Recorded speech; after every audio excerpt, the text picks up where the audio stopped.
My dear student, हमारे channel R K live कुआं में आपका स्वागत है। माय डियर स्टूडेंट, आज हम पढ़ेंगे कक्षा 10 गणित अध्याय 12.1 का 8वां प्रश्न। ऊंचाई 2.4 सेंटीमीटर और व्यास 1.4 सेंटीमीटर वाले एक ठोस बेलन में से इसी ऊंचाई और इसी व्यास वाला एक शंक्वाकार खोल काट लिया जाता है। शेष बचे ठोस का निकटतम वर्ग सेंटीमीटर तक पृष्ठीय क्षेत्रफल ज्ञात करना है। ठीक है, तो पहले इसमें बेलन दिया तो पहले बेलन बनाते हैं।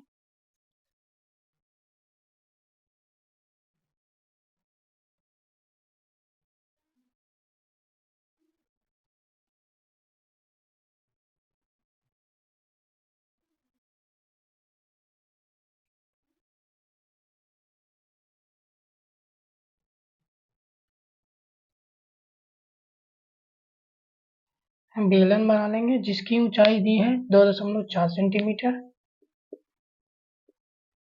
4 सेंटीमीटर। इसका बेलन का व्यास दिया है 1.4 सेंटीमीटर। बोला गया है कि इसी ऊंचाई और इसी व्यास वाला एक शंक्वाकार खोल इससे काट लिया जाता है।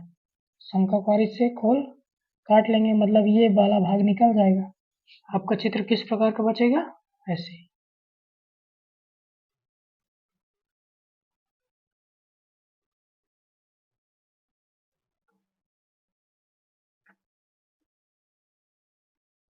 शंक्वाकार भाग निकल गया, चित्र हमारा ऐसे बनेगा। मतलब हमें शेष बचे ठोस का पृष्ठीय क्षेत्रफल निकालना है, तो ये क्या कहलाएगा? बेलन का वक्र पृष्ठीय क्षेत्रफल। और ये क्या कहलाएगा? शंकु का वक्र पृष्ठीय क्षेत्रफल। ठीक है, और ये क्या रहेगा? बेलन के आधार का क्षेत्रफल। ठीक है, मान लेंगे माना बेलन की त्रिज्या बराबर 8 सेंटीमीटर, तब या इसकी व्यास क्या हो जाएगा? बेलन का व्यास 2r बराबर इतना दिया है 1.4 सेंटीमीटर। तो r बराबर क्या हो जाएगा?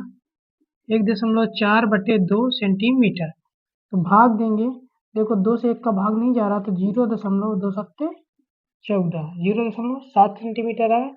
जब ये बेलन की त्रिज्या आई तो यही शंकु की भी त्रिज्या कहलाएगी। क्यों? क्योंकि शंकु का आधार और बेलन का आधार क्या है? सेम है। ठीक है, अब शंकु की त्रिज्या r बराबर 0.7 सेंटीमीटर और शंकु की ऊंचाई भी यही कहलाएगी। ठीक है, क्योंकि बोला गया है कि इसी ऊंचाई वाला शंक्वाकार भाग काट लिया जाता है। बेलन की ऊंचाई मतलब इसकी ऊंचाई बराबर है, तो बेलन की ऊंचाई मतलब शंकु की ऊंचाई, शंकु की ऊंचाई बराबर किसके हैं? बेलन की ऊंचाई के। बेलन की ऊंचाई, यदि हम दोनों की ऊंचाई को h मान दिए तो h बराबर हमारा आता 2.4 सेंटीमीटर। देखिए, आपको ध्यान में रखना पड़ेगा कि शंकु का जब वक्र पृष्ठीय क्षेत्रफल निकालते हैं तो उसकी हमें तिर्यक ऊंचाई की जरूरत पड़ती है, जो कि इसमें तिर्यक ऊंचाई नहीं दी गई है। तो पहले हम तिर्यक ऊंचाई निकालेंगे। ठीक है,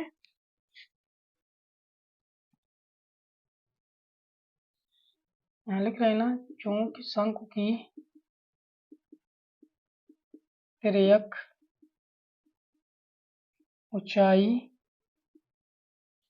L² बराबर h² प्लस r² होता है। ठीक है, तिर्यक ऊंचाई का फार्मूला है, इसे मान रखेंगे। L² बराबर h का मान कितना है? 2.4 का स्क्वायर प्लस r का मान कितना? 0.7 का स्क्वायर। यदि हम 2.4 का स्क्वायर करते हैं तो 576 आता है। देखते हैं, 2.4 गुणे 2.4 करोगे। ठीक है, 4 का गुणा 4 से 16, 6 हासिल 1, 4 दूनी 8, 1 9, 2 4 को 8, 2 दूनी 4, 6 9 8 17 के साथ हासिल 1, 4 1 5। एक अंक के पहले दशमलव और एक अंक के पहले, मतलब 2 अंकों के पहले दशमलव है तो 2 अंकों के पहले यहाँ दशमलव लगाएंगे। मतलब 2.4 का वर्ग है 5.76 प्लस। इसी प्रकार से 0.7 का करेंगे। यदि 0.7 का हम करते हैं 0.7 गुणे 0.7 करो, 7×7 = 49।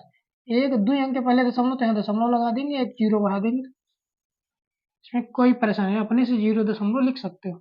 0.49 एल स्क्वायर, इनको जोड़ते हैं तो 6.25 आता है। ठीक है, यदि हम इस दशमलव को हटाना चाहें तो देखते हैं 1 2 2 अंक, तो ऐसी संख्या ढूंढो जिसके लास्ट में 2 अंकों में 0 रहता है, जैसे कि इकाई और दहाई के अंक क्या हो 0, तो 100 ही ले सकते हैं। यदि 100 का हम गुणा करें इसमें क्या हो जाएगा, एल स्क्वायर बराबर 6.25 गुणे 100/100 करेंगे, तो 100 से इसको गुणा करते हैं तो दशमलव क्या हो जाएगा, हट जाएगा। ठीक है, तो 625 क्या हो जाएगा 100, एल बराबर क्या हो जाएगा √625/100।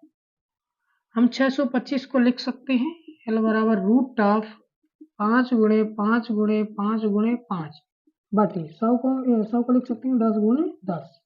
ठीक है, एल बराबर ऊपर से 2 तो 5 बाहर आएंगे, नीचे से तो 10 करेंगे, 5×5 = 25/10। देखो एक तो नीचे 0 है, तो इस 0 को हटाना तो एक अंक के पहले क्या लगा देंगे दशमलव, तो 2.5 सेंटीमीटर। देखिए यल का भी मान आ गया।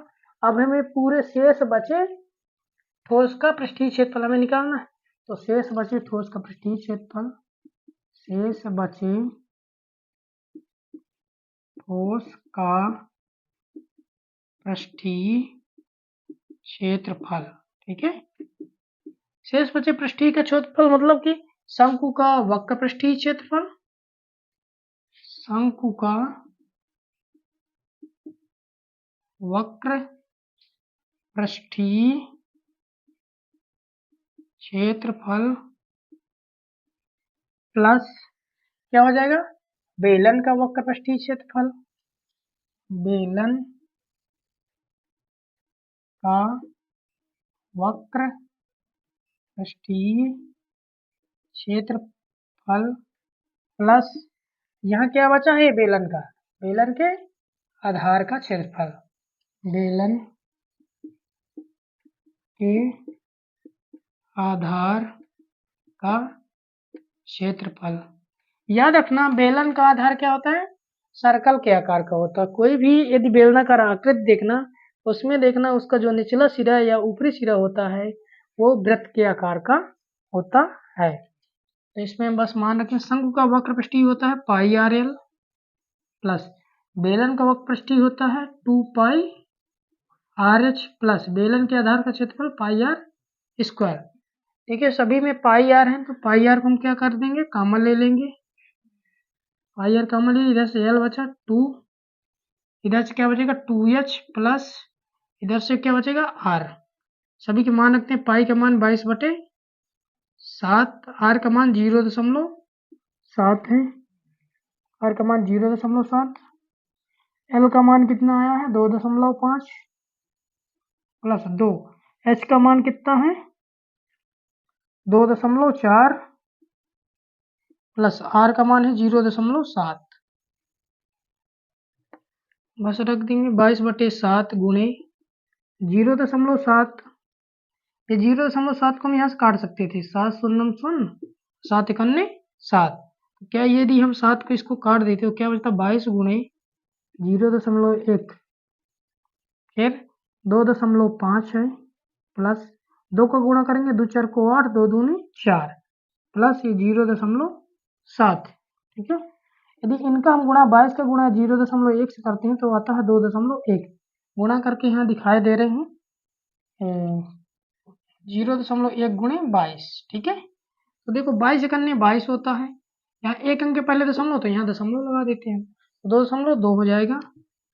इनको जोड़ देते हैं, 8 7 15, 15 5 2.5, 4.8, 0.7, 8 7 15 5 20 की 0 हासिल 2, 4 2 6 2 8, जोड़ने से कितना आता 8। अब 8 के इससे गुणा कर दो, 8 दूनी 16 की 6 हासिल 1, 8 दूनी 16 1 17, आंसर क्या आएगा 17.6 वर्ग सेंटीमीटर आंसर। तो कर लेना, बढ़िया आसान है।